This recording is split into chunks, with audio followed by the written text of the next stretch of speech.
Wabarakatuh.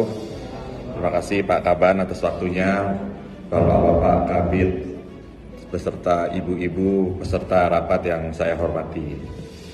Jadi tadi menarik Pak, ketika Pak yang di belakang tadi mengatakan musrenbang. Wah, itu Pak Ismail, musyawarahnya keren, terakhir-terakhirnya mengambang. Itu Pak ya. Nah, sekarang saya tadi mencoba membuat satu gambaran sederhana. Apa sih yang harus kita dudukkan awal ketika insya Allah akan menyelenggarakan kegiatan ini, kemudian apa yang menjadi tantangan-tantangan kita, lalu apa yang menjadi output kita. Kita rumuskan tuh dengan top oke, kalau menurut saya. Top oke.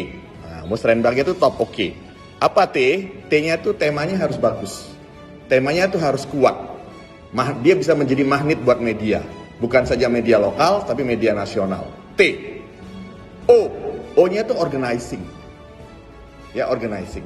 Nah, organizing ini ada apa? Di situ ada acara, di situ ada pendukung acara, di situ ada perlengkapan, dan lain sebagainya. Jadi, organizingnya harus kuat. Gitu. Harus bagus, harus rapi. Ya, bagaimana menerima tamu dari luar, lalu bagaimana mereka dilayani di sini. Itu di organizing. Lalu P. P itu partisipan. Nah, partisipan itu biasanya harus dipastikan yang hadir siapa saja, siapa yang menjadi ikonnya, siapa yang menunjang daripada ikon itu, lalu partisipan itu harus terlibat biasanya, biar dia tidak merasa boring ketika datang. Harus ada yang membuat partisipan itu datang, bukan sekedar takut sama atasannya, bukan sekedar dia dapat undangan, berharap yang lain, tapi benar-benar ada sesuatu yang dia harapkan untuk dia bawa pulang. Nah, itu partisipan. Di top oke. Oke-nya itu adalah output kerja, Pak. Ini penting. Jadi ketika pulang, ketika selesai musrenbang, dipastikan ada target kerja atau output kerja itu. Nah, kemarin saya diskusi dengan Pak Kaban bahwa salah satu highlight utama dari musrenbang ini nanti bicara tentang industri kreatif. Ya kan? Nah, industri kreatif itu ada 17 subsektor. Yang kalau diidentifikasi, nanti Bapak-Bapak, Ibu-Ibu bisa lihat 17 subsektor itu apa saja. Kalau kita identifikasi, dari 17 subsektor itu, belum semuanya dia maksimal ada di NTB ini. Tetapi, mereka sudah punya talenta-talenta yang hebat, yang sudah berprestasi secara nasional, orang-orang NTB. Ya, kita bicara misalnya film, kita bicara fashion, kita bicara kreatif, dan seterusnya. Itu menurut saya penting untuk ditampilkan lokal hero-nya, lokal championnya, yang bukan dia datang sekedar dia duduk saja atau dia sedang pamerkan dagang saja, tetapi di situ ada transfer knowledge antara lokal champion itu dengan partisipan yang ada. Nah, musrenbang selama ini kalau saya lihat kesannya itu too birokrasi. Kalau menurut saya, izin Pak Kabannya, terlalu, jadi too birokrasi itu apa ya? Terlalu resmi, terlalu dibuat kaku gitu ya. Ya.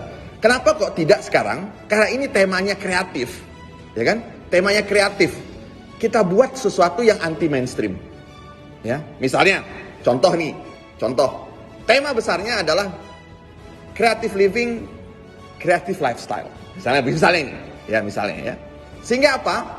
Pak Bupati yang datang, para pejabat yang datang, pastikan dia lepaskan atribut bupatinya.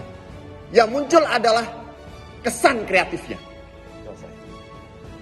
Jadi, ini izin Pak. Jadi dia datang dengan menggunakan trademark dia sebagai seorang pejabat publik yang kreatif. Macam-macam kan, gitu. Industri kreatif yang ada di kabupatennya munculkan. Dia mulai paling yang sederhana adalah dia menggunakan kain tenun industri kreatifnya dia. Nah, saya berharap tentunya ada inovasi daripada industri kreatif itu dia munculkan.